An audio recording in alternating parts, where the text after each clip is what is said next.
Good morning, everybody. I appreciate you coming out, and we're looking forward to a productive meeting and everybody walk away with all their teeth. I don't really see we're going to have any problem. I think we're going to be able to work together. I'd like to start the meeting off with ask Dr. Cannon if they could do the invocation and take off and do the pledge of allegiance. Let us pray. Eternal God, we invite you to be with us as we discuss and deliberate those things which will come before us. We pray, Lord, that you will bless those who have gathered, and we pray, Lord, for clarity of thought. We pray, God, that we will be able to sit down together in the spirit of unity. And, oh God, we come against anything that will cause division. We come against anything that will indeed be a hindrance to this meeting.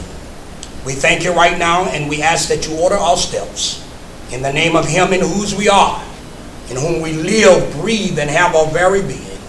In Jesus' name, amen. Amen.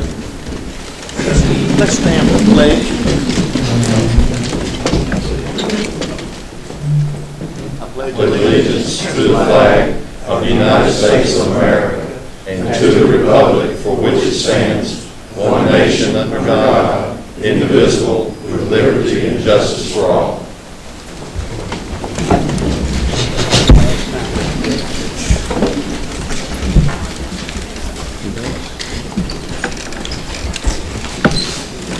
Good morning again. I'm Steve Keene, Chairman of Salt City. I'd like for you all to remember Dr. Taylor and his family supported these that with his dad. They've been expected to die any time for over a week, almost a week now. And that's, you've been through it, and that's a really stressful situation. I'm sure you can understand. If you were in his position, you'd be there and you'd be here. So, you remember him in your thoughts and prayers and his family. Steve Keene, Chairman of Wayne County Commissioners, we thank you so much for being here this morning. We welcome those that have traveled from out of town and taken the trip this morning so early to be here. I want to introduce at this time our facilitator for this morning is Margaret Henderson from the School of Government, UNC Chapel Hill. She has come with a lot of experience, and we look forward to her directing our group session today, and this time I would like to turn it over to Mrs. Henderson. Thank you. Well, good morning, everybody. Good morning. Just a little bit about me so you'll know who I am and why I'm standing here. I've worked at the School of Government about 14 years. All my professional life I've been in the public sector, but I've been in nonprofits and state government and local government, so I've moved around a bit. Over the past 10 years, we've been doing a lot of work helping communities work across organizational boundaries to accomplish shared goals. So sometimes that's been an economic development or community visioning, that kind of thing. This year, apparently, it's going to be school boards and county commissioners. That's already showing up in our work. The purpose of today's meeting focuses on the two boards. So my attention is primarily going to be around this table right here, which is not to say the rest of you aren't important and I wouldn't love to meet you. It's just that these guys are who I'm focusing on today, and they're who are going to be having the conversation today. At different times, we'll be asking staff in particular of the two organizations for information to contribute to their conversation, but mostly it's going to be between the two boards. So our goals here today are to strengthen your working relationships and share enough information that both boards can make the best decision on behalf of Wayne County Schools. I'm operating from the premise that if there are any gaps in any information anywhere, that there could be negative speculation or misunderstanding about the situation, whether it's why someone said what they did, why someone made the decision that they did, why you want to build this school first and then the next school. So we're here to close those gaps in information. We're also here to clarify roles and responsibilities. Who has to make which kind of decision for which body of people when? And I'm not going to pretend that I have all the answers to that, but we're going to uncover all that during the course of our work today. Towards the end of the session, we're going to share some information about potential concept designs. There's not going to be any decisions made today. This is all in the name of sharing information and clearing up those gaps of information. And then as a group, or as two groups working together, you're going to clarify any next steps you want to take, whether it's go out and do this kind of research and come back and discuss it, let's meet again to make this kind of decision, whatever that is, it's entirely up to you. We'll have breaks during the morning and we'll have lunch as well. So I'm not going to, I am going to work you hard. You are going to know you've been in a meeting by the time you've left today, but I think it's going to be a good meeting. So you've got all of that in front of you on your agenda. What you also have are these suggested guidelines for productive meetings. I just want to go over a couple of them because it's going to explain my behavior. My interest is in making sure that everybody participates. I figure that each of you has been elected for a reason. You bring some kind of perspective to the table that's important. We need to hear what that perspective is. If y'all don't have enough diversity of perspectives, then it's going to be easy to agree. But the bad news is, then you won't have enough diversity of perspectives. So if you disagree, that's a good thing. The challenge is just in figuring out how to mine that, how to manage that, how to use it to your benefit. And we'll be trying to do that. So if any one of you turns out to be a talker, like, are you my talker? Not you, huh? You're the guy I'm going to say, what do you think, huh? I can already tell it, you're my rascal, right? You're my rascal. This guy, right? Did I get it? Yeah? Who you been talking to? Word gets out. Word gets out. Well, three other ones will probably say the same thing. All right. So I want to make sure everybody gets a chance to talk. Now, I want to know what your interests are. When you say something ought to happen this way, I may ask you why. And it's not because I think you're wrong. It's because I want to understand why. So when I ask you to share your interest, that's what I'm trying to get at. Just take us down the path you got to logically that caused you to hold that opinion, whatever that is. It's going to be real easy to take off on tangents today, both mentally and conversationally. So I want to encourage you to stay focused. There may be times when I have to corral you back to the question in front of us. So let's just be cognizant of that.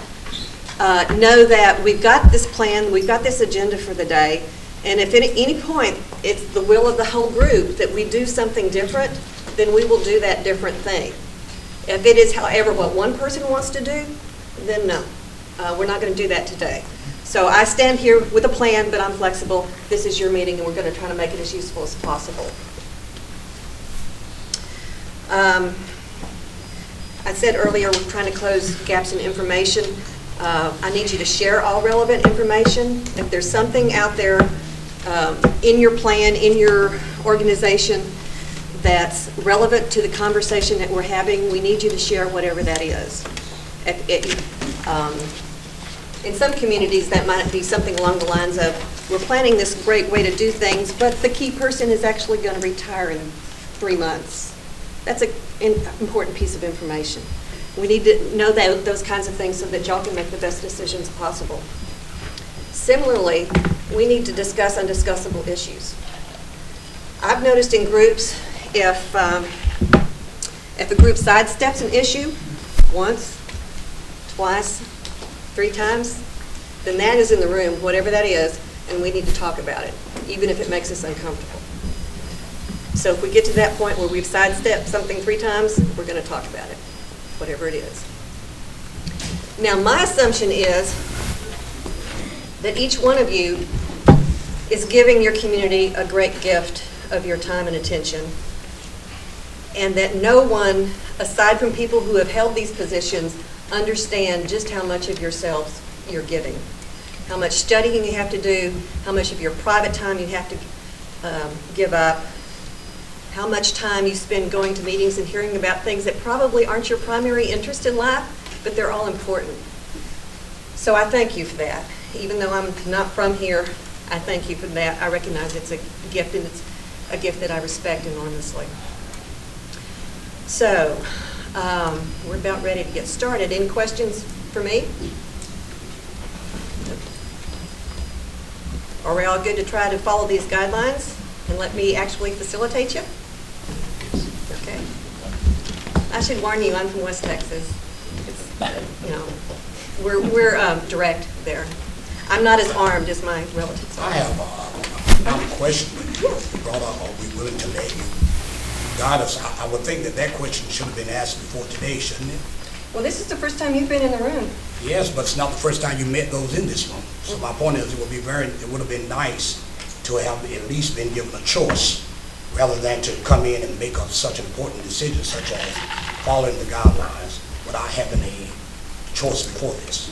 That's what I'm saying. Okay. So you asked that question, so I wanted to be clear because I'm confused about a lot of things. As you might know from my opening remarks, I'm new to this.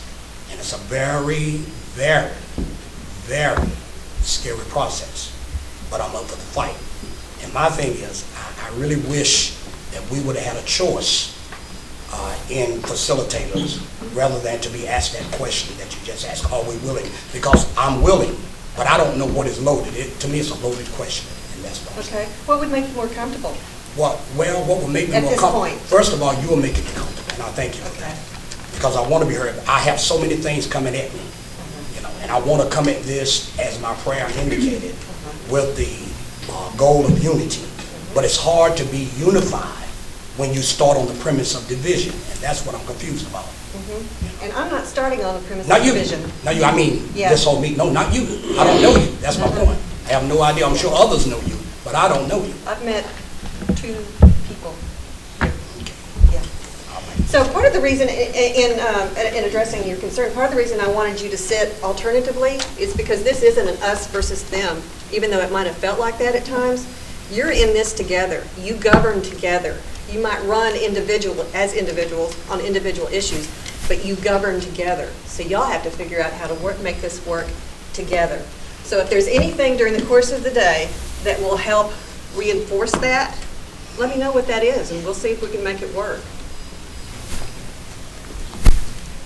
So I really don't know that much about Wayne County or Goldsboro. I have done some work here. Every time I've entered city limits, I've taken the grand tour, missed a turn somewhere and gotten to see something of your town. So for introductions, I'm going to ask this of you.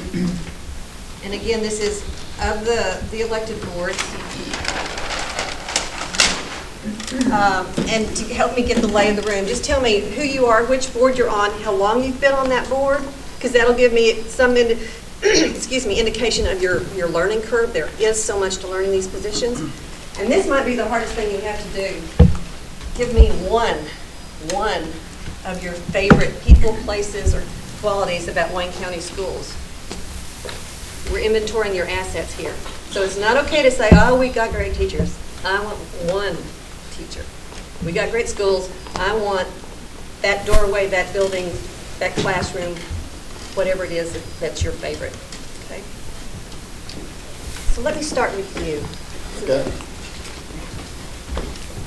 You want me to tell you who I am and all that, right? Okay. Yeah, your name, your position, how long you've been there, and one of your favorite I went to things. school in Wayne County. I can't read that first. I'm Bill Pate, I'm Commissioner of District 5, and I was elected in November. Stayed gone from Wayne County for a long time after I graduated high school, came back in '97. One of my favorite places and people, teacher, is my wife, because she taught school in Wayne County, so I better stick with that. Excellent choice. Although I cover the District 5, which is from Eastern Wayne all the way down to Spring Creek, which I'm very familiar with the area. My favorite school would have to be CCA College, because that's where I graduated high school. And, I know that's one of the subjects we're talking about today, because I know there's some work over there. But I have a lot of fond memories from those days. Good. My name is Chris West. I'm the District 1 School Board Representative for Wayne County Public Schools. I guess I need to follow Mr. Pate's advice and say that my favorite person in Wayne County Public Schools would be my wife. She's an assistant principal and a teacher. And And you're saying that for the cameras too, right? It's good. Way crazy. And I'm going to, won't break the rules right to start, but I'm a graduate of Southern Wayne High School. I still have a passion for that school, but I'm also a Cox representative, and so those two schools are my favorite places in Wayne County Public Schools. So, It's hard to say. I've served for 2.5 years. Okay. You've got some chance. Joe Daugherty, I'm the District 6 Commissioner. I was elected in November as well, so I've served about 8 months now. Seems like a long 8 months, but anyway. I bet it's been fast. And I would say that probably the school or schools that I'm most impressed with is the additions that this school board did at Eastern Wayne Elementary and North Wayne. Those were two mighty nice projects. Y'all added a great deal to both of those schools. So I'm going to say Eastern Wayne and You've got some experience adding on in a successful way. That's great. Yes, my name is Selma Smith, representative of District 3 on the school board. I spent 40 years in the classroom and counseling. I retired, and I'm on my 4th term on the Board of Education. So, you know, I love education, because if you add all those years up, it might be about 100. Okay. But anyway, I guess one of my favorite places is Goldsboro High School, because I spent so many years there and with the children.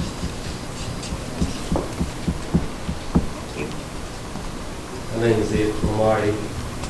I was selected to serve on this board in January to replace my good friend Jenny Evans, who was elected in November, but who passed away, and I was selected to fill out at least the first 2 years of his term. And if this is not too taxing, I might go for the last 2. But I come from a background in education. I retired from the education system in 2006 after spending exactly 30 years in it, and I've come back to help out since then. My favorite person is not one that I have met yet.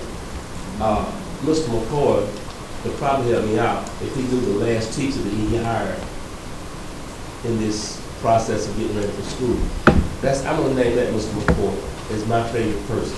The last teacher that you hired to start the school year out. And a little later on, if I get a chance to say anything else, that might become apparent why I say that. Okay. So I'll let it sit there. Okay, you've introduced a little mystery into the room. That's fine. And you're the newest kid on the block then? Yes, ma'am. Okay. But not the youngest. I might just be, no, I'm not. I'm the oldest but I do have a veteran in terms of years here on earth. Yeah. The only difference is between us is that my hair is turning gray and his is beginning to turn loose just a little bit. But we love each other still. My name is John Grantham, or a lot of people call me Phil Grantham. I try to go by both names so that people can't keep up with where I'm at. But I've been on board about 18 and a half years now. Represent District 4. One of my favorite places, I guess the favorite place for me wouldn't mean anything to anybody else, to see out of Grantham School, there's a little ramp that goes up to what used to be the old homemaking building. And I dropped my daughter off there in kindergarten. She'd walk about halfway up the ramp with a little backpack, loving me a kiss. That kind of sticks with me. My favorite person, I guess, would be my 5th grade teacher. And she'd probably roll over her grave if she heard me say that, because I used to really give her a hard time. She had a lot of patience with me. She helped me.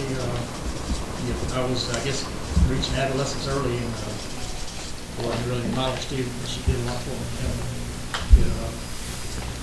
qualities associated with Wayne County schools is, I feel like that all of our schools really, the people, if you try to fit in, you can fit in. And that's a really admirable quality of the Wayne County community. I think we have a good people. If you don't want to fit in, people may not go out of their way to try to be part of it, then you can be part of it. It doesn't matter what your economic status is, it's your, mainly your attitude. Thank you. Just need one thing. My turn? Yep, your turn. My favorite place for many years, 28 years, was 334 North Spence Avenue. Washed cars and a lot of people for 28 years. Frequented the car wash, and the people there, the employees, thousands of employees, and 95% of those employees represented the qualities of Wayne County school system. They were between 16 and 22, and to understand their stories through the educational system within the county, what they were going through in their families, and how the schools were taking and mentoring them, understanding where they were in their lives at that particular time, was had a pretty good impact, and being sensitive to all of that was important. So what you witnessed, by what you witnessed there, you learned about the schools? Oh, absolutely. Okay.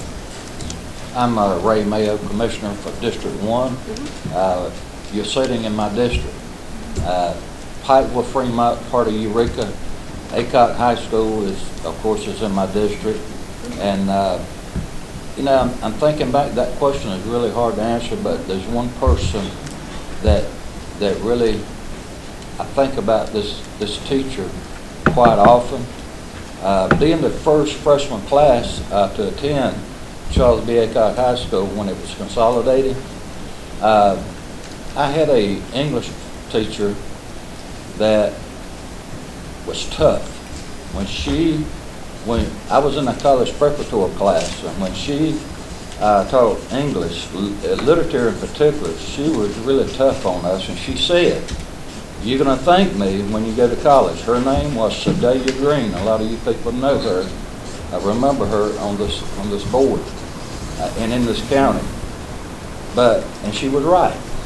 When I went to Mount Olive College, I was so thankful that she really made us work hard to make it easy for us when we went to college. So I understand I graduated in 1965, so that's a long time ago. But I understand after I left the state for a while, I understand she was really active in the county. I think she may have been a principal or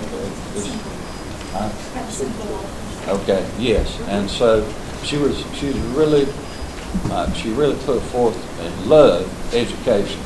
So I'm thankful for Miss Sedalia for what she did to help me through college and actually where I'm at today. Good. Thank you. I'm Arnold Flowers. As a profession, I'm North Carolina registered forester, North Carolina real estate broker. I ran my own business here in Wayne County for 30-some years. I turned my business over to my youngest son, Jeremy, and he continues to run it here in Wayne County. He's a log exporter. Which board are you on? I'm not an educator.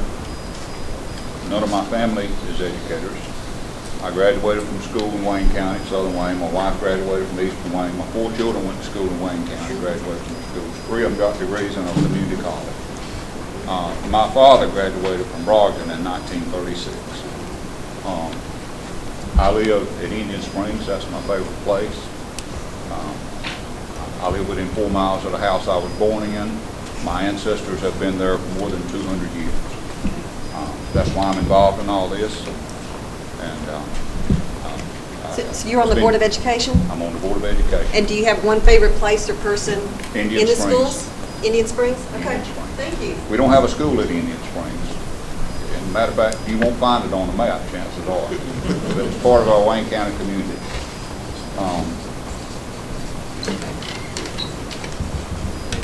But anyway, Thank you. that's history of me, but that's really not what I'm here to talk about, so I'm going to yield the rest of my time to Mr. Bridgen, because he always says good things. We'll have plenty of time to talk about all kinds of things today. Wayne Aycock, County Commissioner, large seat. I'm accountable to everyone in the county. I guess my favorite school would have been Charles B. Aycock. Me and Mr. Mayo graduated together. Went through elementary school together. Graduated in '65, first freshman class. And I guess one of my favorite people, my first life was a substitute teacher in the county. And she primarily substituted in the county. But every time that she came home, the school that she raved about was Fremont Stars. The Fremont Stars School in Fremont. That was it just touched her for some reason or another. And what an outstanding job they were doing in the programs there. This, thank you. basically. My name is Rick Pridgeon. I'm District 6 Representative, Wayne County Board of Education. Joe and I share the same geographical territory. I will always have a passion for Goldsboro High School because that was where I graduated from school, or they saw fit to graduate me. But anyway,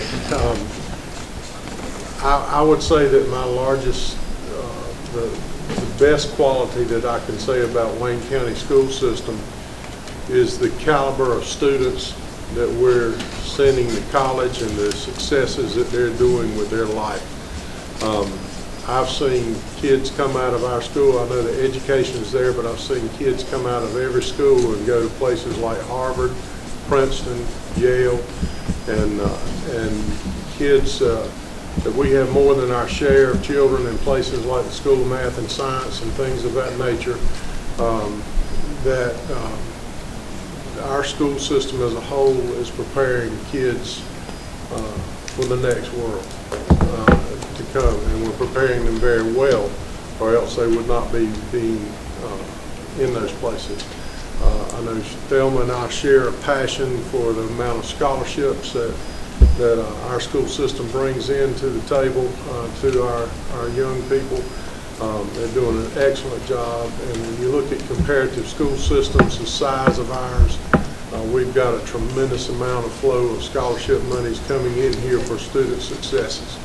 And I don't guess it's more about me and about the things or the, I can sit here and name a dozen teachers that influenced my life, but and I am very grateful for that. But my wife works in education. I married an educator because I guess I was in the habit of them making me do things over and over again until I got it right. But just pretty much like you were saying. But if So y'all are slow to train, but you do train up, if right? if I had to say, though, I had a passion for the Wayne County school system. It's the quality of the students. The education is there. If the student and the parent want it, the education is there. Good. Great. You, sir. Okay. My name is John Bell, and I'm in the same district as Ms. Smith over there. I'm a retired military person. I'm also retired from the state of North Carolina, probation and parole as a manager. I have a favorite teacher. Well, I have two. My first favorite teacher was Miss Thelma Smith, and I'll explain that later. and my daughter, who is a school teacher at present. I'm a graduate of Shaw University with a business management, economics, and public administration. And I guess my favorite school would be Goldsboro High. I do a lot of work over there sometimes, and I just enjoy a lot. Thank you. Okay, thank you. Yes, sir. My name is Eddie Radford. I'm the Board of Education at large. My 5th year on the board, and I have no response. You, sir. Yes, I'm the Shy D. Buchanan, and I've been on the Board of Education for 8 long months. And I guess my favorite place would be the central office. Oh, yeah? Being new, it is there that I get my information. I trust those who are in leadership there. Being the second largest employer in Wayne County, next to Seymour Johnson Air Force Base, with over 31 schools and 19,000 plus students and over 3,000 personnel. I have a high respect for central office. Good. Now that we've done this, any comments about what people had to say? Or how that makes you feel about your school system? Or your community at large? It makes me realize that everybody here is actually looking to look out for Wayne County and the kids in Wayne County. Yeah. We got different ideas of what to do. We are Yeah. come away with the best thing for the kids. I follow up on that. I just hope everybody will come in with an open mind today. I've even involved in some of the positions I had, willing to look at alternatives, and I hope everybody else will do the same. Because, you know, in the end, it's all about the kids anyway, and our economic future, because that's who they are. I didn't tell you, but I have almost 13 years as a county commissioner. Okay. You're a tenured fellow. I didn't tell you, but I served one term as a county commissioner. Now I'm on Okay. the Board of Ed. So you're our cross-pollinator. You know a little bit about both worlds. This is very handy. This is handy.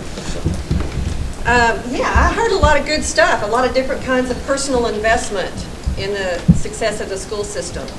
And going along with that, it's probably a fair amount of pretty strong passion in different places too.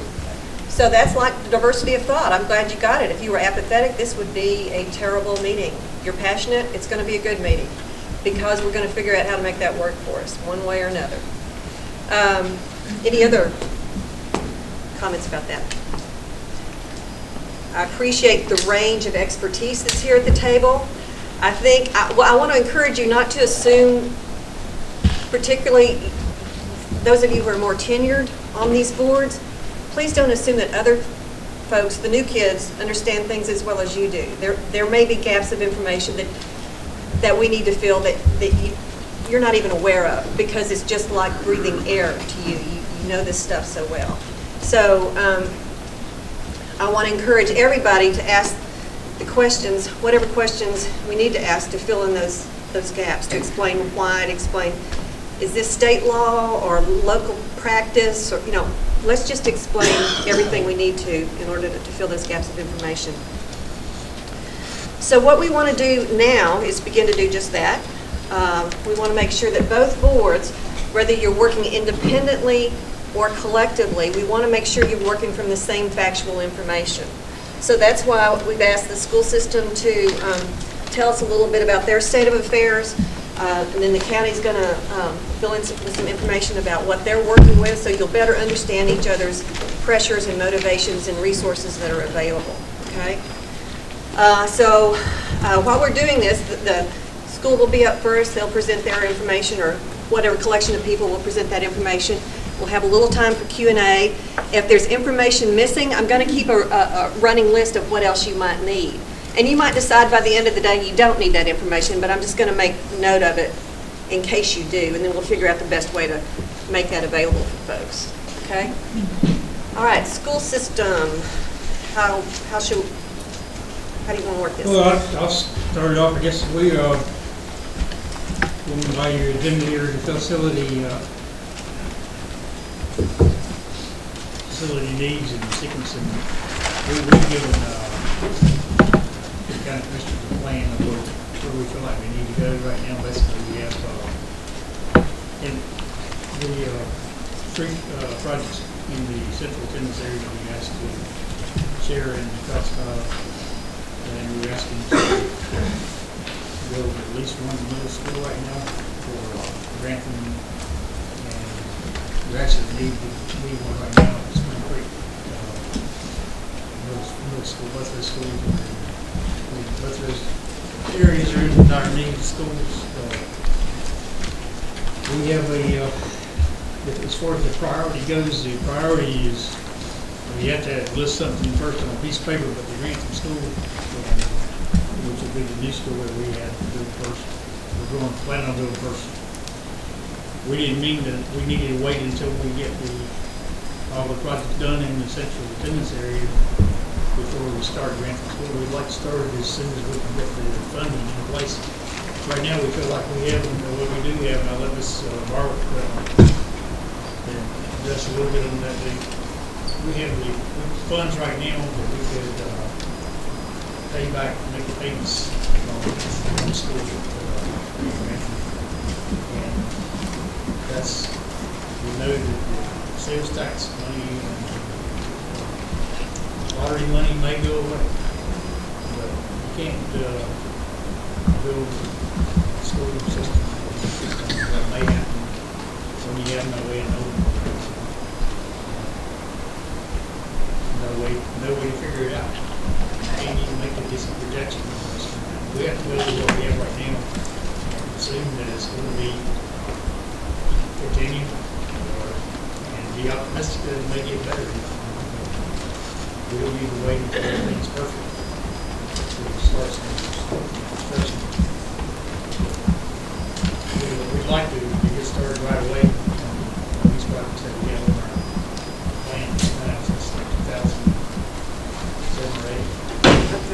We've also got needs that are into the future that we have a long-range plan, but those plans right now are, I want to say, a pipe dream, but they're so far down the road and so far into the funding stream that we need to concentrate on the ones that are at hand right now. Okay.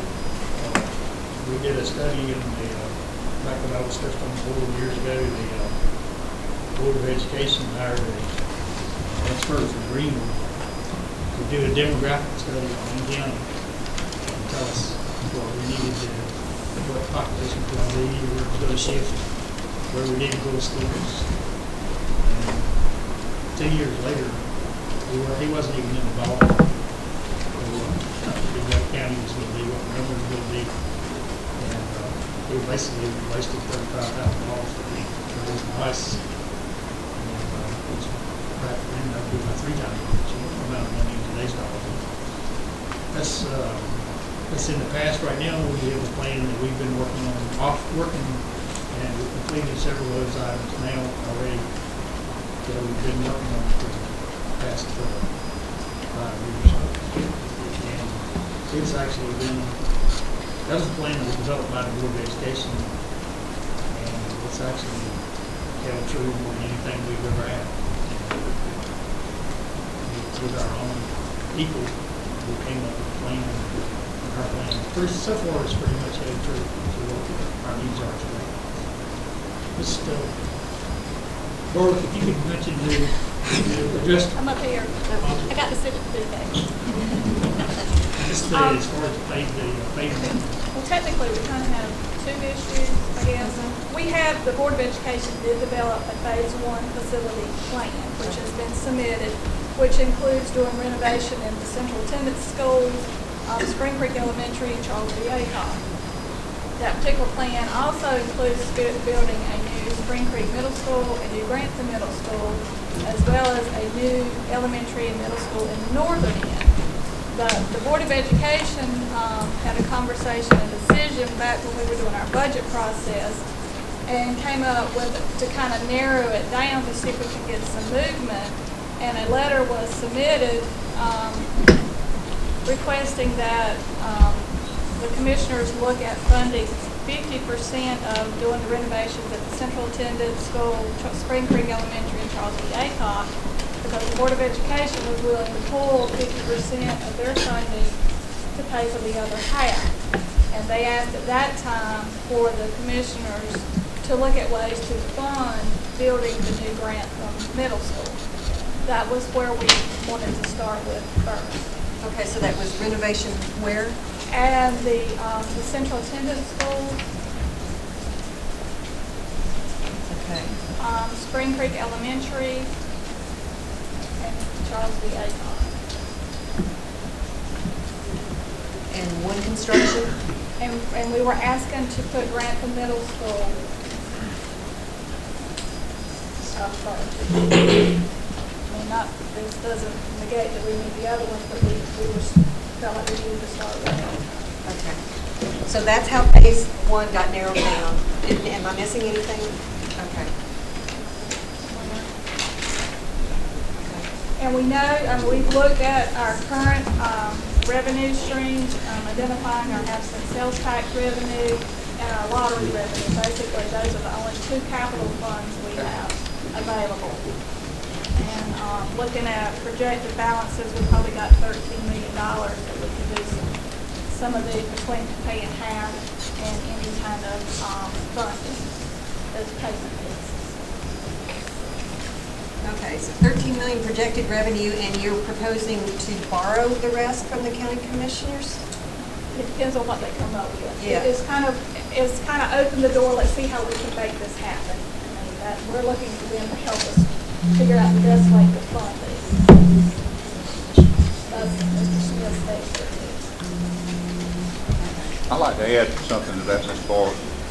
The Board of Education voted to retain $4 million in our sales tax fund balance for an emergency, earthquake, fire, tornado, hurricane. So the $13 million, that would be reduced by $4 million to retain. Yes, sir, I've taken that in consideration. Okay, I just want to make sure that was clear. In other words, that would be where we could actually spend. Thanks for bringing that up. Okay.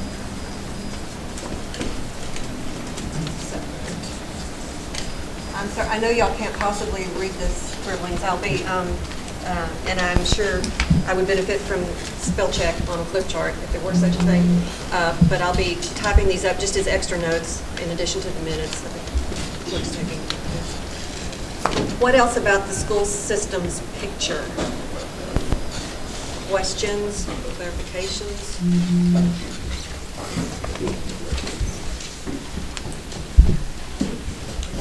Basically, that's where we are and what we have to get out of the meeting. We have no way of knowing what kind of funding the county commissioners are able and or willing to put into the system. If we knew what kind of money they were willing to invest in the system, it would be easier to come up with a list of things that we'd like to do. It's to give you a good example. If you have money to buy Michelin tires for your vehicle, then everybody knows you in the long run you would be better off financially as far as your outlook. You go ahead and buy the Michelin tires. However, if you don't have the money to buy Michelin tires, you still got to have tires. Yeah. So we don't really have the unlimited amount of money. We have to do things that we need the most, and sometimes we have to do things that we know are just short-term Band-Aid type deals. When you know what kind of money you're working with, it's easier to make decisions that affect long-range costs. Sure. That works in our private lives and our professional lives. What was the price tag on these? 12 million, 12.3. I'm sorry? 12.3 Oh, okay. in round numbers. For all of that, but you've got. No, not No, for zip it. just for everything. Not for the construction. That's just for the renovation project. Oh, okay. And then the construction doesn't have a price tag yet? The school, we were estimating around 18 million. Okay. Thank you. I'd like to interject one thing if I could. Even though this is phase one, we've narrowed the first part there, the renovation part, down to 3 priorities. I don't think we have much contention between the two boards on that need. But we do, among some of the citizens in the county and the boards on the second part, the construction of the Grantham School. What type of school would we need? Would we need a middle school, a K-8, or exactly where we're going? We didn't accomplish anything else today in this meeting. I would love to see us be able to separate those 3 renovation projects out and proceed forward with it in some way or another, and then let us have more discussion on the construction part of the high school of which needed to take place before some of the measures were already put in, I think, by the county commissioners. So, Thank you for making that point. It may well be that you can come to agreement about where you do want to move forward, but other decisions or other processes are just going to take longer.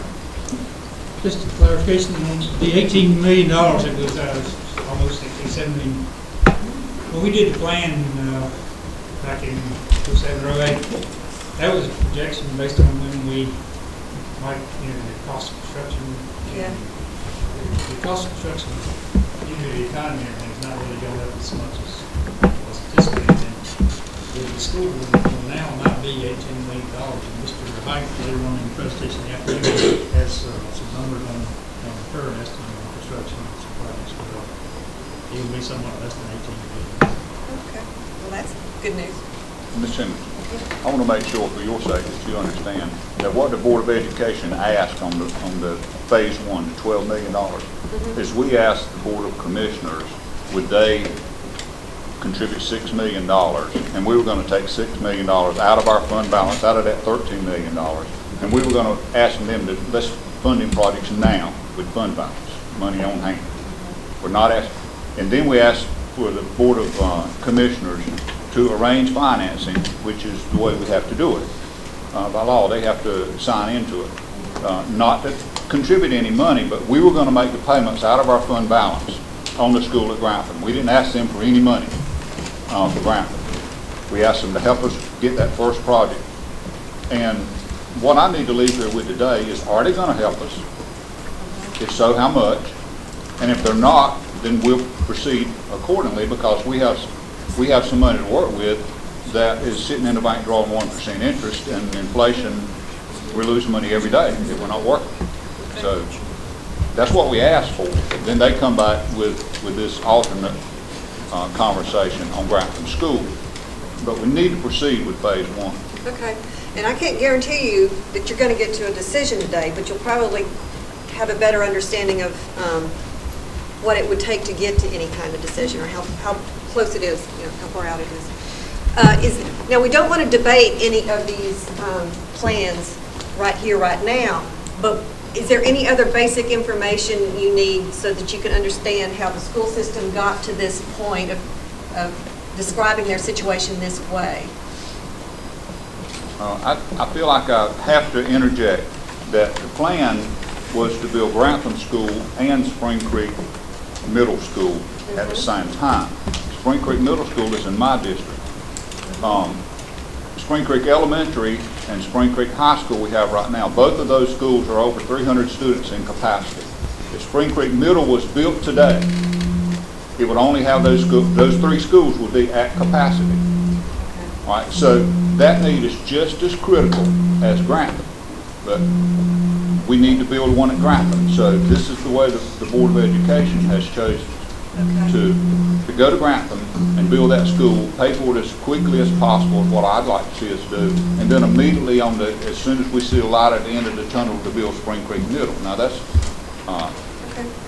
where, so you can't really separate Grantham and Spring Creek, because I would argue anybody that the needs are just as great at one or the other. Well, ideally, we would have liked to have done both at the same time, because we could save on construction management fees and that type of thing as well, and especially if we use the same floor plan for both schools. But we, in seeing the need and the priority, Grantham was before Spring Creek. And if the funds are not available to do both, when we had to make a choice, it would be to do that one first. Okay. That must have been a difficult decision. Yes. Yes, sir. Now, I have visited the Grantham School along with another board member, and the school there is in good shape. Other parts need to be probably torn down, and let's go with something else there. But the people of Grantham have sat out there for years, and they have not asked for a whole lot. This is a simple plan. We put $6.5 million into a plan that we're asking to do these three projects. And I certainly don't want to see Grantham or Spring Creek taken off of the table for schools, because both of those areas need schools. And I'm emphatic about Grantham and those people there for what the number of phone calls that I have gotten and the number of people that have seen me and are just biting at the bit for a school, and they need one. They certainly need a school there, and I would go above and beyond to see that we look at the Grantham and Spring Creek. Okay, so this is a very close race between these two.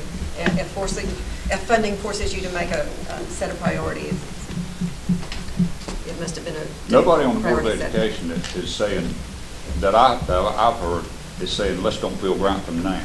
But like I said, it's a longer, Yeah. we don't need we don't need to spend, spread it out over a 30-year payment on Grantham, because Spring Creek is right there waiting in the wings, and we need it today as well. Okay. So, okay. Yes, sir. I've been on the board now for, like I said, 18 and a half years, and we've had a lot of county commissioners and a lot of board members come and go over the process, and we've had a lot of the same struggles for the last, because we don't have a lot of money. Yeah. Nobody does. But I will say this is the first time in a while that we've even had commissioners entertain and get this close. And people right now are thinking that, hey, this could really happen. You know? Cool. And that's where we are. And I think we can make that one. I hope we will. Let's figure out a way. Any other basic information about the school system situation that we need to share right now? And if not, going once, going twice, we'll move on to the county's situation. Okay? We can always come back if we need to. So let's hear about the county. Whether it's Rebecca, what we've done here is we've taken the initiative in December to make schools a priority within our facilities plan. We have a lot of facilities. We've established a facilities committee, and that facilities committee, chaired by Commissioner Mayo, has taken on the responsibility of looking at all the facilities, including schools. With that is looking at Davenport, who takes care of our money projections as far as tax rates, what we need as far as trends in the banking market with interest rates, trends with bonds, when and when not. The trending of course, your bullet here is the county government perspective, financial prognosis, funding options. We certainly look for Lee Smith, our county manager, and our finance department head would be Finance Director Pam Holt. And the expectations and the events and trends, we look at the trends within the board, and we're seeing the need of the children in the county. That's indicated by the teachers in our districts and the staff members and the board. The key dates of planning the process and decisions, we want to have the decisions made, of course. We're in this 4-year period of commissioners for our 7 commissioners for 4 years. We would certainly like to have something to happen within the next year and a half, shovels in the ground, but we are looking at the trends with the possibility of BRAC. We're looking at trends with our sales tax receipts. We're looking at the $100 million the downplay on the state level for lottery funds, the reduction of the percentage of lottery funds, having to advocate, each county really having to advocate now to Raleigh for part of that $100 million, not understanding where we will be in the future with our sales tax receipts, and certainly being cautious with property tax values. We have reduced our tax rate down to 66 from 70 cents to 66 cents. And we would just like to know from our county manager and our finance director with Davenport that they have worked with for many years before we came on the board to let Lee explain that now with Pam and finance on the big picture of finance within the county. And then I would entertain the commissioners certainly to follow in with questions. Mr. Smith. Yes, sir. And I appreciate the chairman bringing up the facilities committee, and with the leadership of Mr. Mayo, the board of commissioners and that committee have developed a capital plan that's probably the most thorough that we've had in I know in my 12 years. And that is inclusive of the school plan as presented by the school board, and also by Wayne Community College. And sometimes when we look at education and look at financing, this is county buildings and all schools, including Wayne Community College. And I will tell you, this 9 to 10 year plan is just over almost $260 million. And these are things that the trustees of the community college, the school board, and the county commissioners have said these are priorities. The county commissioners subsequently adopted a capital plan in the last 30 days.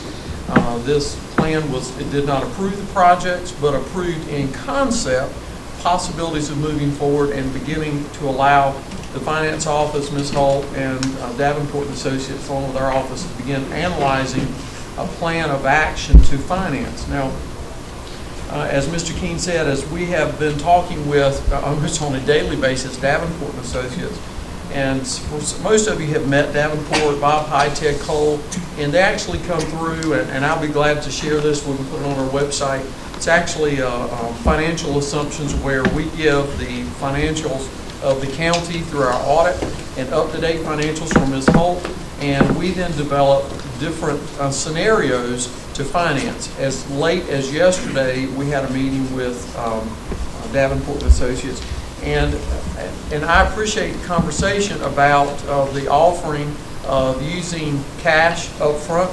However, the one thing that I would ask, and I know Ms. Holt and Davenport urged us yesterday, was that we take one step back and look at the whole plan of action for county buildings, Wayne Community College, and the schools. Their comment to me yesterday was, you're going to need your cash. You're going to need it. So be careful what you spend up front. It is a very good opportunity to borrow money. Rates are still low. They gave us basically, and I'm going to oversimplify, of two options: general obligation bonds, referendums, bond money for voter approval, or then certificates of participation or conventional financing. Basically, two options. The latter has a slight increase in cost, but not much. It's pretty marginal right now based on Davenport. Obviously, the referendum takes longer. You could be talking May to November of 2014 to get into that. That takes longer. But based on your political situation, sometimes that approval by the community is extremely important to see what does the community want. Are they willing to look at inputting additional dollars? The other thing is, and I also appreciate the lottery conversation. We're analyzing the lottery. We're already using lottery funds today for North Wayne and Eastern Wayne. We were very fortunate for a $15 million project, or really just over $15 million with some local injection of cash, to renovate these two middle schools and update them to today's standards through some federal monies. The thing that was so great about that project is that the schools had put in cooperation with the commissioners, had put the plans together, and they were shovel ready. So when an opportunity availed itself, we were, 20 days, we had to get the applications together, and we got the funding and through the federal government. And let me interject right there, Mr. Smith. Yes. For the sake of our facilitator, the Wayne County Board of Education is making the payments on that. That no Wayne County, you correct me if I'm wrong there, but no Wayne County ad valorem tax money, and what you're kind of taking credit for, come from Wayne County.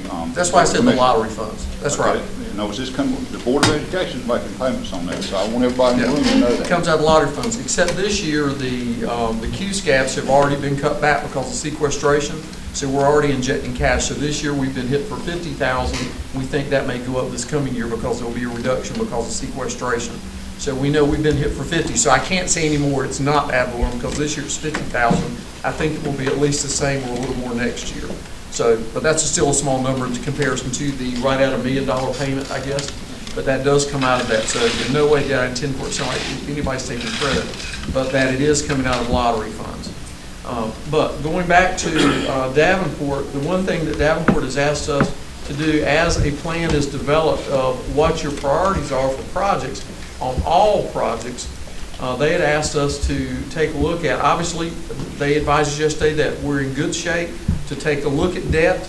Our bond rating is very secure, but they have said when you look at what cash we will need, they will do analysis that will go out 20 years, because most financings are 20 years when you go out to the bank or out to bonds.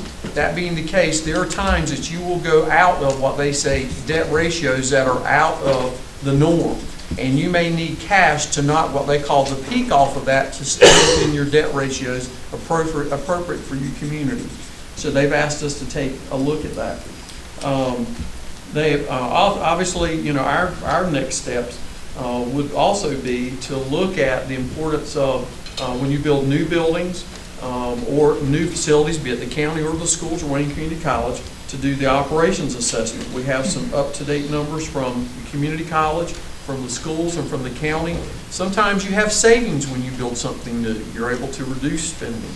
But in some cases, when you add new buildings, you have new personnel to maintain it. So we're also having to do an operations analysis, because if you do a referendum or if you do conventional financing, we need to be very upfront with the public about, and I think all of us understand, to be able to say what is the true cost. It's not just buying the car, but it's the gas, the tire, and the oils, and the insurance. So when we do that, it's being fair, it's being upfront. So, with that, that's kind of a general overview of the county. I think we're in a position to take a look, Chairman Grantham, and I think it is a great discussion. Dr. Taylor and I, over years, have had a lot of conversation about what needs to be done. Nan has done a great job in their committees in looking at facilities. Pam, I don't know what she wanted to add as far as specifics about finances, but we really just wanted to give some kind of generic where we are, and that we're prepared to do the analysis based on what you guys come up with today or over the next few months. Okay, just for my own clarification, the operational analysis, you're not doing that until you get some guidance on direction. That's correct. So We're doing it on county projects and community, but I've done some initial based on what I know today. In other words, if you build a new school or a new building and nothing closes, then that would obviously mean an increase in operations. Sure. And then that's where I would lean towards the schools to say, tell me what that is, because I don't know. Okay. That's where we're joined at the hip. We have to have that information. Okay, thank you. Anything you wanted to add? Pretty much when we met with Davenport Lee, has hit most of the high points yesterday. We have an Article 40 and Article 42 that is restricted at 30%, 60% for the schools. Do y'all know what an Article 42 means? And this is our sales tax that comes in, and that is what, of that sales tax, at this point, we are not paying any debt to the schools using those sales tax funds. If we do go out and borrow money, then the first money in from that sales tax must be used to pay the debt service.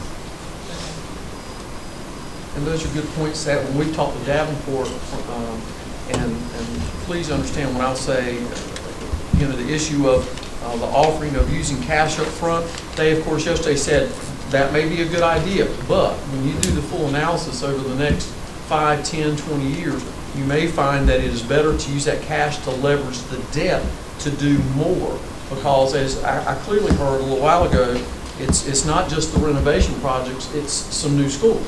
And that being the case, we absolutely know you could cash out the renovations, but you could not cash out the new schools. So there would have to be, so do you roll that into a package? I know we have, for instance, an energy plant at the community college. We absolutely know in the next 36 to 48 months, we're going to have to replace at the tune of $6 to $8 million.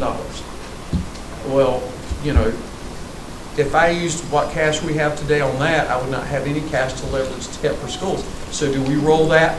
One of the things that you can do, we learned yesterday that we could look at doing a bond that, Mr. Grantham, that would phase in over years, that you would say, okay, it's X $1 million. We're going to do these 3 projects this year, and then year 2, you're going to do these projects, and you basically an authorization of a package. And then you phase it in, but you have the ability with BRAC and the economy downturns that you could say, whoa, we got to stop, but you keep phasing it in. You don't start everything at once. And I think Nan and I have had the conversation in the past. You can hand us $100 million, and we knew we couldn't do it all. You've got to phase it in. So I think some of that is, what is that phase going to be? Okay. Yes, sir. As facilities chairman of the facilities committee for the county, I agree with our county manager in the fact that we have a huge number building some projects for the county, not only just for educational purposes.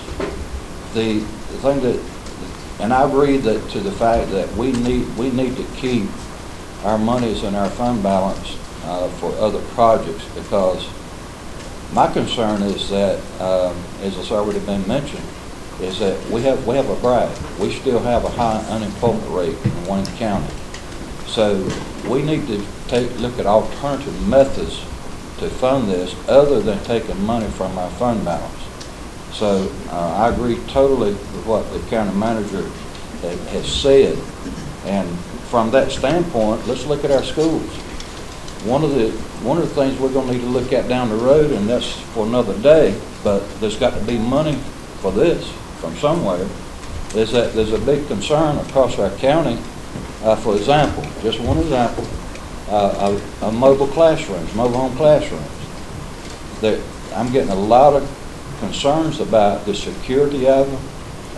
Children have to go out in the weather because there's no shelters between these classrooms. These are things that we're going to need to address in the future. And some of the stuff we may want to take as a county, we may want to look at using some fund balance money. I'm not saying we are. I'm just saying that's an alternative. Okay. So for these projects we're looking at here, I firmly believe we do not need to use fund balance money from the county to pay for any of these projects. May I ask a question? Sure. And I'm not sure, I guess I can direct this to Mr. Smith, because I don't know, I'm not in county government. Does the state of North Carolina mandate a threshold or amount that each county should retain in the fund balance? You have a restricted amount of 8%, which is required by statute. Looked up the commission, the statute. But then you also set policies. The board some years ago set policies to put aside certain capital dollars so that you could, have monies for projects like this.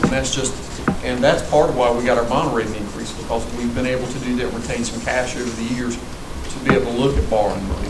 So we actually have, the county, I know what the school system has, but the county government actually has. We have restricted and unrestricted funds, yes, sir. But you have more than the 8% That's required correct. by the state. Yes, sir. Can you tell us what your unrestricted fund balance is? At this time, I won't quote a specific dollar, but we ended the year in June 30th, 2012 with over $20 million. At this time, we're in the middle of the audit, and the unrestricted funds have not been determined because of all the grants that are associated with it. But at this time, I estimate it to be at least that. At least that, so. I don't anticipate it to be. Follow up a little bit and echo what Ms. Flowers said. We don't need to leave any school out of this. We certainly want Spring Creek as well. I don't think we're very far apart on what we all want to do. We all want to do renovations, and we want these new schools. Now, how we decide to get the money, to borrow the money or go to the bond, we just need to look at that and include all of it. College as well, because this is an education, say bond or what do you want to call it, I'll just say borrowing. Yeah.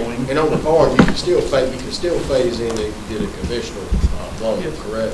Okay. So we just got to decide, and let's just basically know the ranking there is where we're trying to decide how we're going to do it.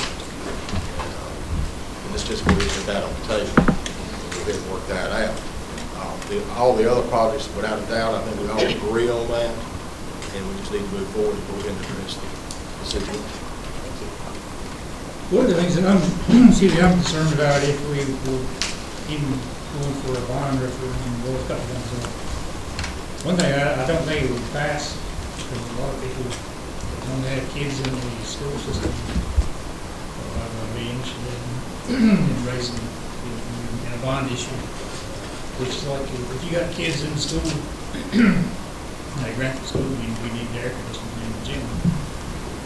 But the people who are paying taxes and voting on bonds, a lot of those people go to school without any air conditioning, and that kind of way, they'll tell you, hey, we didn't have air conditioning when I was in school. We didn't even have it in classrooms, they'll tell you that. It'll be real hard to get a bond issue passed, in my opinion. And then you would have obviously have a delay in approve anything that you went out and went for it on. But the other thing is, right now, we have the school board is unanimous on what we need to do here. I think the county commissioners are unanimous on that we need to go forward with some construction. And I think the people in the county, if for once in however many years, will be happy with what the school board and the commissioners are doing together for the county. If you go now and postpone it a year or two, you got different people and different flavors, different ideas. I mean, you could just, the whole thing, the process could be muddied up and nothing would happen. So this is an opportunity right now. An opportunity that Okay. doesn't come along very often. Okay. Oh, the financing is ready too, that's the big thing. We could never get cheaper loans than we can get today. Okay. So we can't delay this much. Your comments, sir? Well, I look at this, that we've got some major issues in regards to the cost. Let's talk about, first of all, I'm not completely comfortable with the fact of having the information in regards to what the additional cost will be to the county budget related to building a new school. Now, my information given to me was, first of all, it would cost us, if we built a new middle school in Grantham, that it would cost $1.6 million in additional dollars from the local taxpayer budget to fund that operation. Additionally, then that was changed, I believe, to $880,000. Again, local dollars on a continuing basis. So that it's 880 maybe this year, but next year it may be 890. The next year it would increase and increase and increase. And from my understanding, the only way to resolve that would be to consolidate or close low populated schools. Now, that's what I have been told. So if we are going to address building a new school, we've got to address how much it's going to cost local budgets out of the local dollars to fund the operation of that. If the state's paying for the operation of it, it's an easy decision. Let's build it. They'll pay for the operation.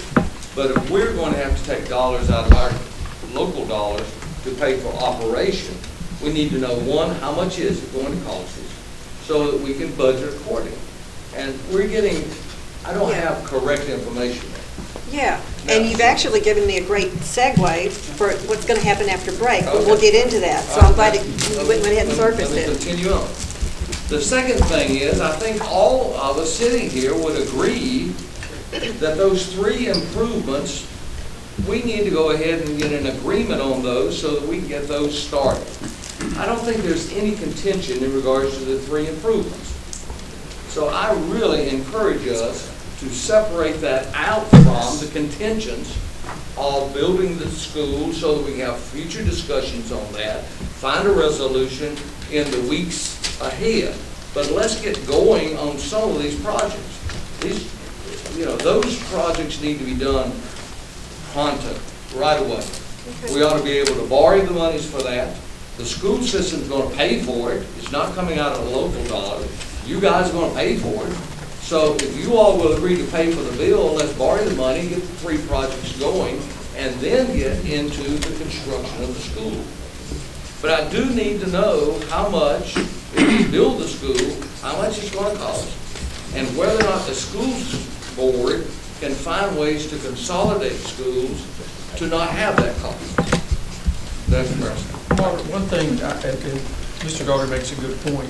One of the things that we discussed yesterday with Davenport is we also have the ability, and have done this in the past, and it's done all the time, to do what we call a reimbursement resolution. The reimbursement resolution will allow you to use some cash up front, but you have to do the reimbursement resolution saying, we know we're moving forward with the financing of either the bond or conventional financing.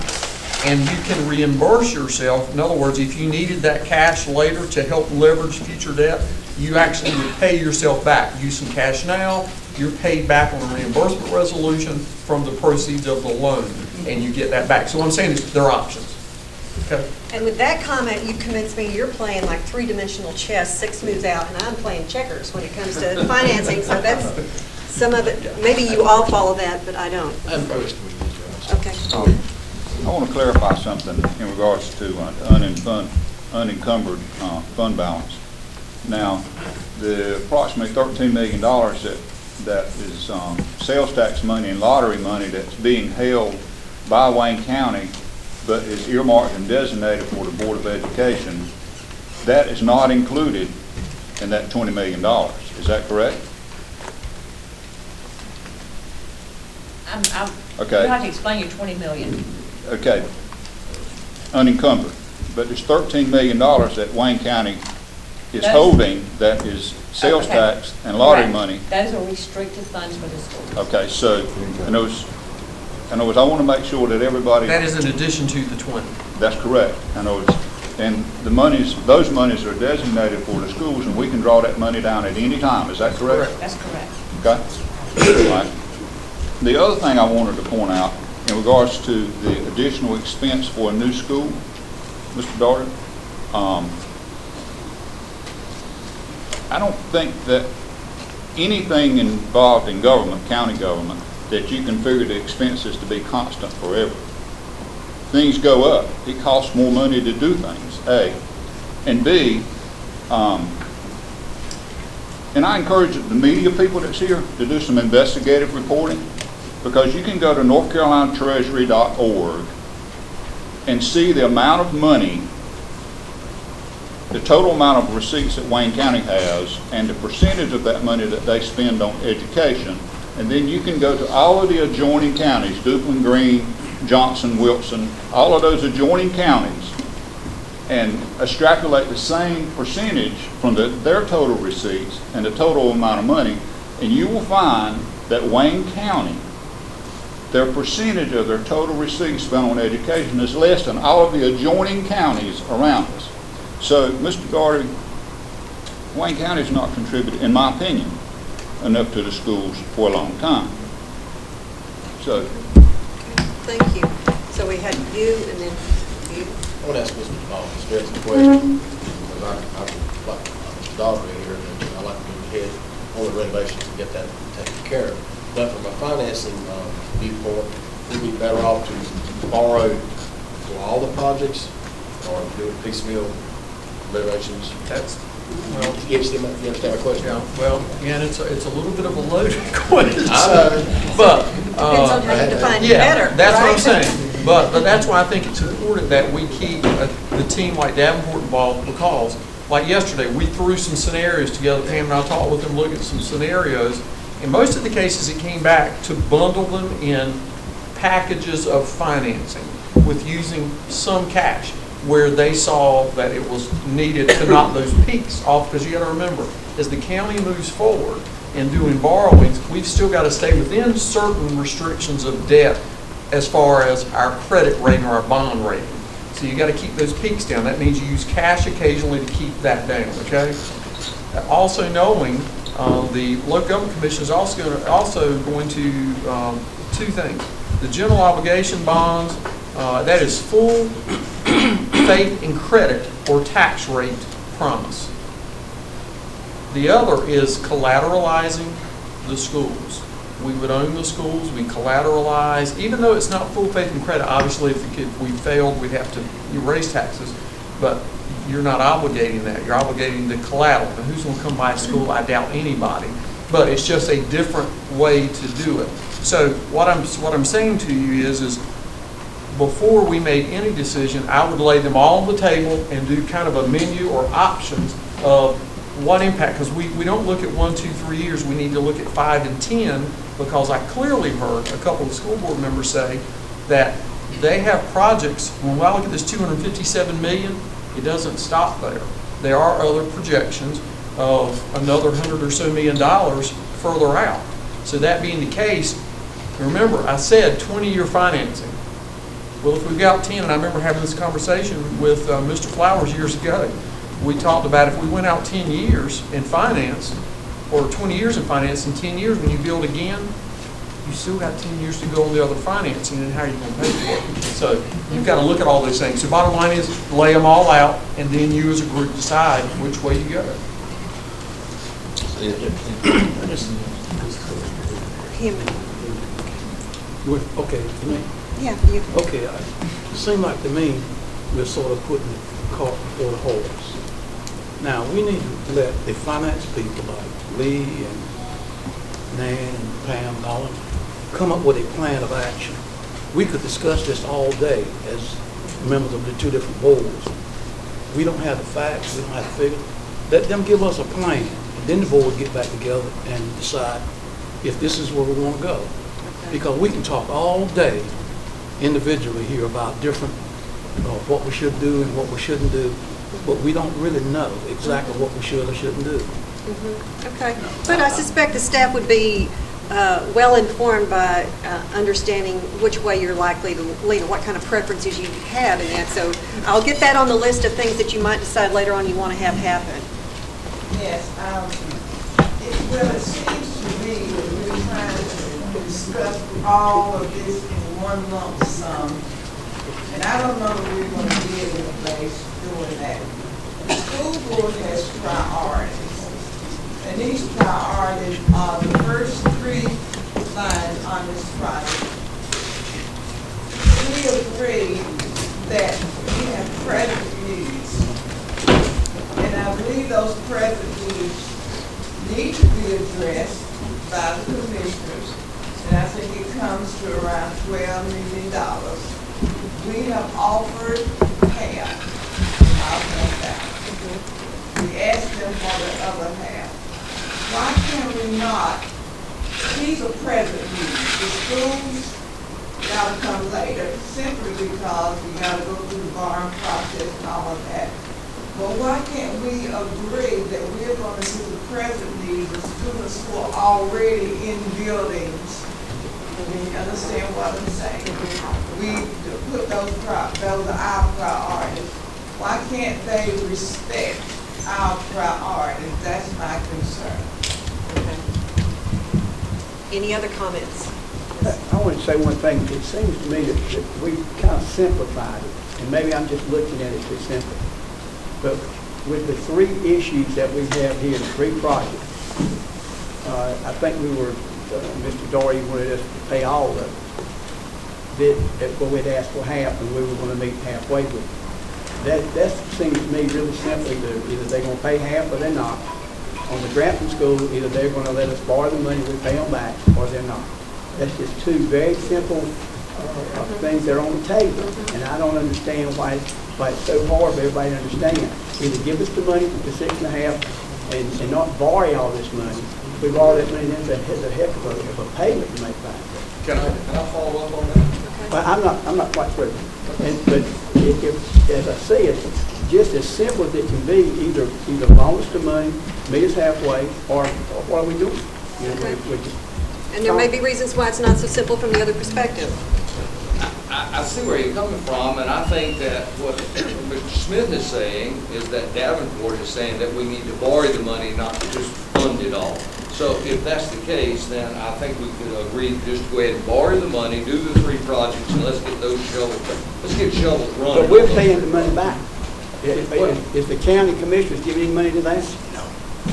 No. We're paying. So you're not meeting us halfway. And I use an example like somebody, if I get ready to buy a new car, if I've got some money, I'm going to pay that on that car. I'm not just going to go in and borrow the whole amount. It seems to me that we're getting better lack of term. We're getting shafted on the deal. Well,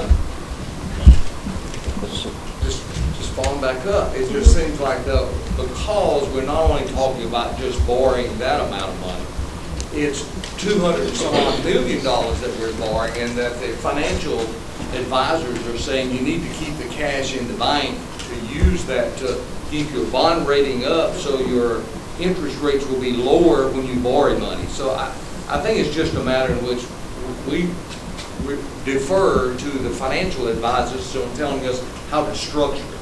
That's what I'm saying. Okay, first you. Yeah, nobody's saying that we don't want to put up our part of the money for the first 3. What we are saying is that we're not going to take it out of our fund balance at this time because we got $4 million already in facilities, for example, just one example, $3 to $4 million of building renovations or upkeep of buildings of this county. Since we've been on commission board, we've done all the surveys. We are 8 to 10 years behind on a lot of our maintenance on our buildings. So you have to look at everything that's on the table. When you look at our fund balance in the county, it can be gone in a split second because of all the responsibilities that we have just for facilities. Just for facilities. So we have to be careful. What I want to ask the county manager is this, Mr. Smith, what would be the $6 million that the county needs to come up with? What's the alternative? How can we do that? We're not going to take it out of fund balance. What's your suggestion? Well, one thing, as I offered up earlier, and talking with Davenport, talking about reimbursement resolution, my point is that you have opportunity to use cash and being reimbursed from the proceeds of loans. But bottom line is Davenport suggested as the 2 boards prioritize the projects, and I'm talking about all projects, including schools, that we then structure in phases of borrowing and use of cash. In other words, you may want to say, let's say the $6 million that you're talking about from the county, it may be $1.5 million in this phase, $2 million in this phase, $3 million in this phase, over time. And when you look at the Davenport, what we call the Davenport plan, when you look at, and so if you go online and look at the impact on tax and on our revenues, part of the debt service fund balance is absolutely the sales tax that is restricted for schools because it gets hit first on debt payments. It gets hit first by law. So now if it doesn't, if it's used and there is no money, then I have to restructure this to look at, there would then be a tax increase. And then we have to say, okay, without that cash, what do we do? Without that sales tax or lottery or whatever. But this, you got to remember, when we have this discussion, you're including full faith and credit and use of county dollars in this plan. So the county is putting money in on an annual basis in these projects, absolutely using cash over the next 20 years. Right. Absolutely. Okay. Okay, now we're about due for a break. You had your hand up. Was that a question related to this conversation, or was it something starting something new? Well, okay, something new. Okay, then let's wait till after the break. Let me ask Okay. this one question, because it's the same thing, because I'm ready for a break too. Okay. Am I hearing from the commissioners that we're not going to get the $6.5 million that we're putting on the table? Is that what I'm hearing? I'm not hearing that. Let me tell you just this. Mr. Rashford, I don't want anyone even to go into break with the opinion or the assumption that the county commissioners as a group are not ready to work with the school board to fund what you've asked for. All right, so I would most go to break thinking that was not the case. I think what I've heard so far is all the different kinds of ways that it might be funded, not that it will or will not be funded. Because I haven't heard anyone say that. I certainly am not saying that.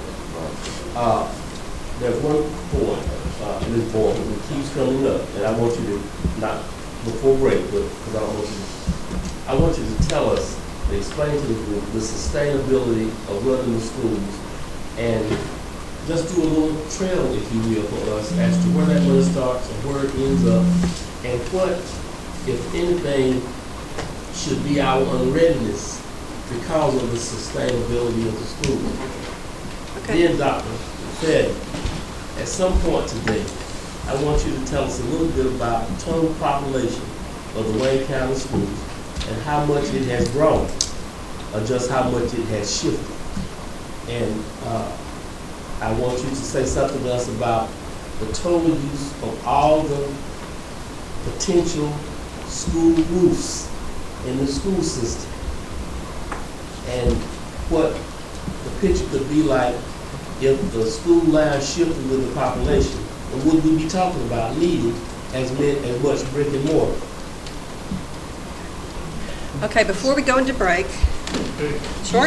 You said when you started that if everybody was in agreement that we could deviate a little bit. I don't know how, I'd like to get everybody's opinion on it, but I don't think we beat this horse quite enough. That we need to go into something new after the meeting, because like Mr. Bradford said, we got a discussion here where we can't. We're sorting out an impasse. And it's like you said, we mentioned it 3 or 4 times. Yeah. And when you just kind of put it aside, we didn't resolve it. And I think this is one of those issues that it's Okay. in the room and it's part and parcel to How why about, we're here. how about at break, you think about what it is specifically we need to focus on, and if that's the will of the group, we'll do that right after break.